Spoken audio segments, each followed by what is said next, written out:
She was having a great time with her. When all of a sudden, she received a text to kill her date. And I will be. Alright. She first took it lightly, not knowing this single text is about to change her course of life. Welcome back to Paramount Recapped.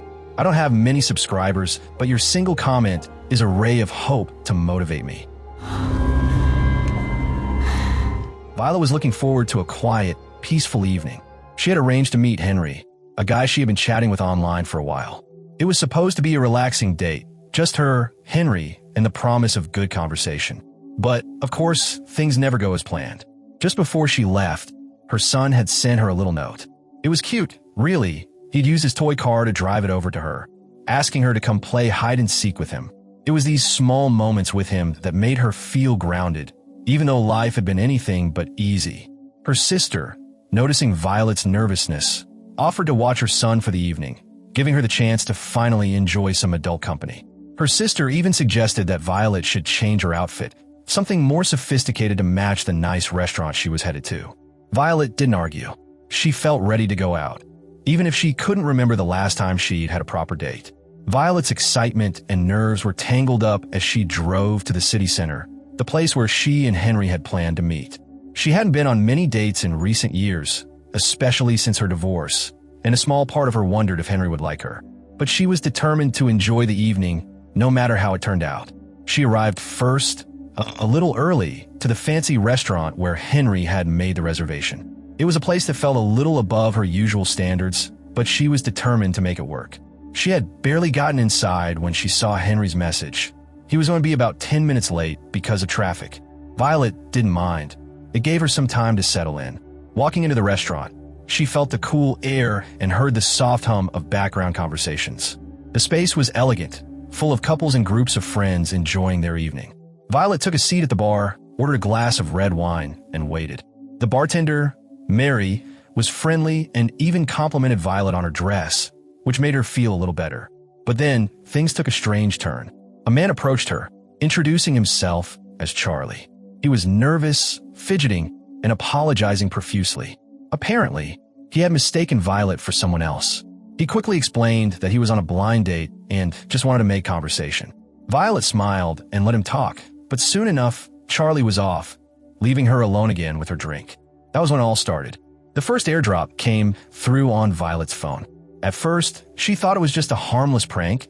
People play tricks like that all the time, right? But when she opened the file, her suspicion grew. The image was just a silly meme, nothing too out of the ordinary, until the second one arrived. This time, the message attached read, "Tonight's going to be the worst night of your life." Violet felt a chill run down her spine.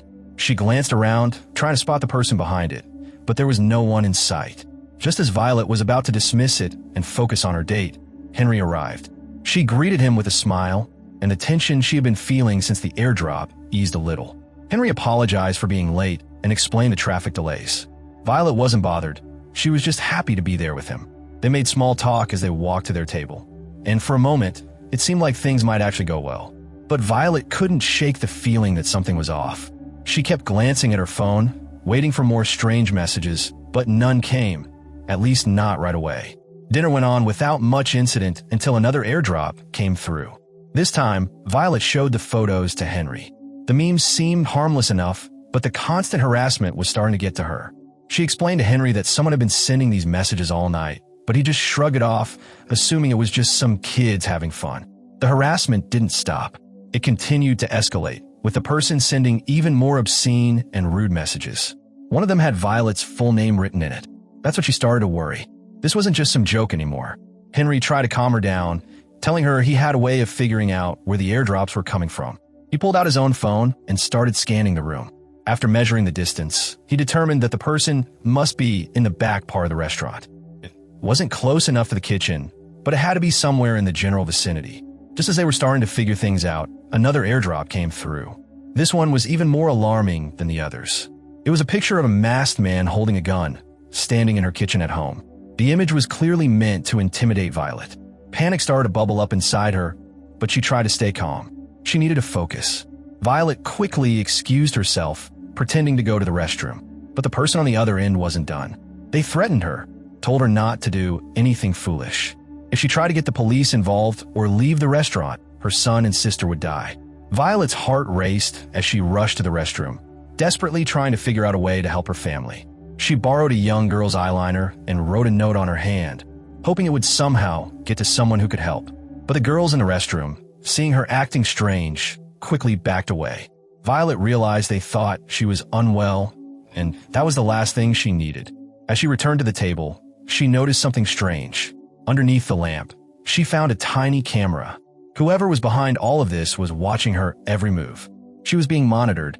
In a panic, Violet texted the mysterious person, demanding to know who they were. The reply was nothing short of sinister.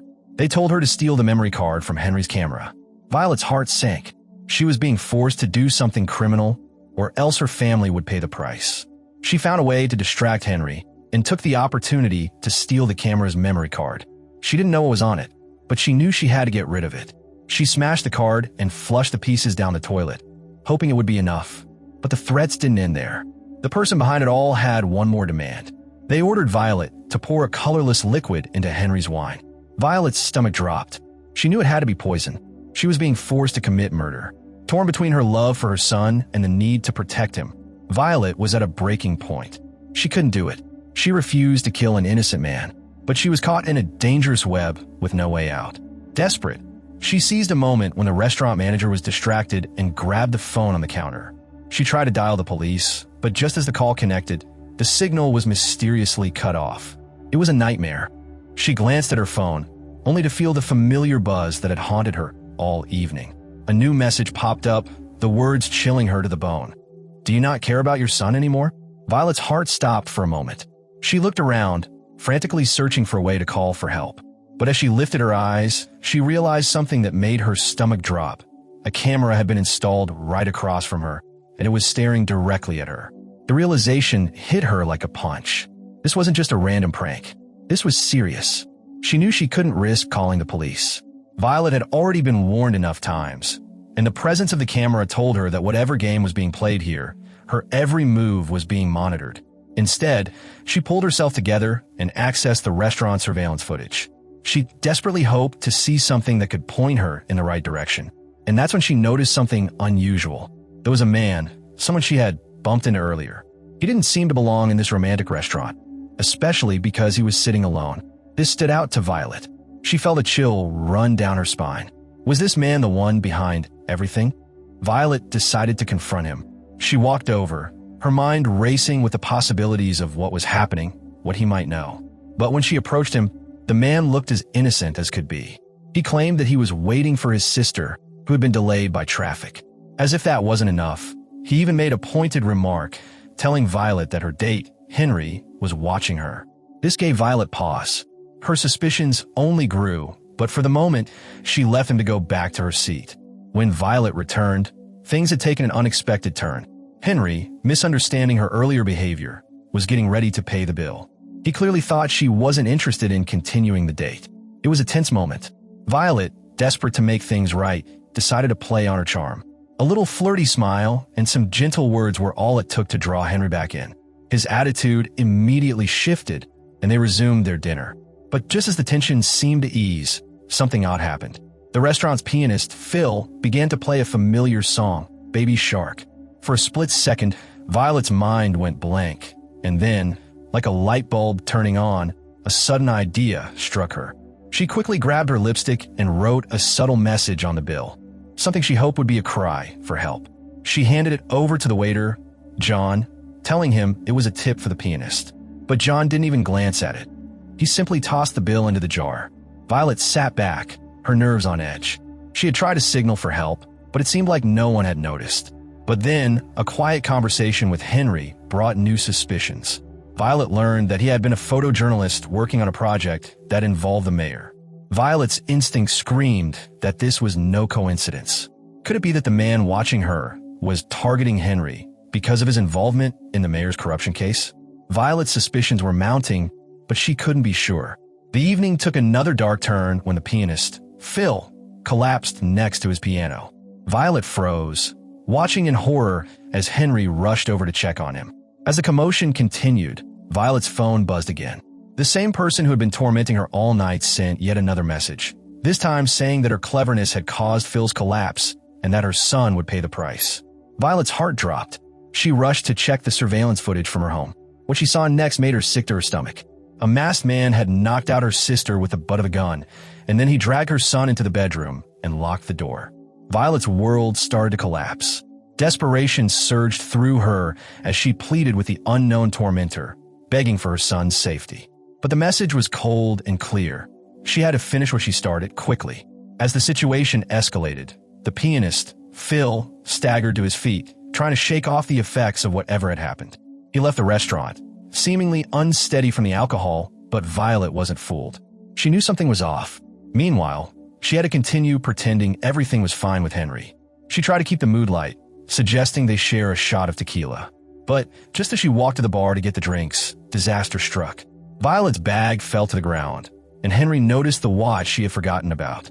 He picked it up and looked at her with a knowing glance. Violet's heart raced. The last thing she wanted was for Henry to start asking questions. He was becoming suspicious, and it was getting harder to maintain the facade. She hurriedly returned to the table with 2 drinks, trying to hide her anxiety. But then Henry took a step further, directly pointing out that she seemed distracted all night. He was clearly concerned. Violet, with no other option, confessed to Henry about her troubled past, how her ex-husband had nearly killed her son and how she had failed to protect him. She broke down in tears, admitting that she wasn't the kind of mother she wanted to be. Henry, moved by her story, reassured her. He shared his own experiences of being hurt by the actions of people around him, trying to do the right thing, but constantly facing obstacles. They had a moment of understanding, but Violet knew the time was running out. She was being forced into a horrible decision, to poison Henry to save her son. As Henry went to the restroom, Violet took the opportunity to slip the poison into his wine. But just as she was about to do it, her phone buzzed again. The mysterious person was still monitoring her, watching her every move. Violet hesitated, feeling the weight of what she was about to do. Conscience gnawed her, but fear of her son's life pushed her forward. In a split second, she knocked over the glass of wine by accident, hoping it would buy her some time. Henry rushed to clean up the mess, and Violet took her chance to slip away. But just as she approached the man she had suspected, the mystery deepened. A woman, his so-called sister, had arrived, and Violet was forced to abandon her suspicions for the moment. Mary, the attentive waitress, had been watching Violet's every move.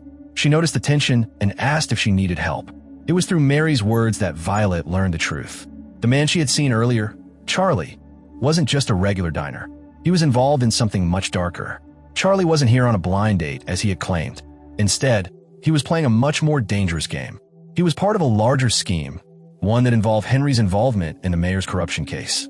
Charlie had manipulated the entire situation, using the pianist to create chaos and confusion. The threatening messages were all part of his plan to make Violet comply. With the truth finally out, Violet confronted Charlie, her nerves stretched to their limit. He smiled, revealing just how much he had been pulling the strings all along. But Charlie underestimated Violet's resolve. As he taunted her, Violet made her move, quietly adding the remaining poison to his plate. Charlie, caught up in his own arrogance, failed to see what was coming. His reaction was immediate, but so was Henry's. In the chaos that followed, Violet's world seemed to spiral out of control. Henry was shot, Mary was stabbed, and Violet was left fighting for her life. She didn't give up, though. In a final, desperate moment, Violet grabbed the nearest object, a gift from Henry, and smashed it against the glass window. The pressure difference sent Charlie flying out of the window, and for a moment, Violet was free. But her ordeal wasn't over yet. Violet rushed home, knowing her family was still in danger. She drove like a madwoman, praying she would arrive in time.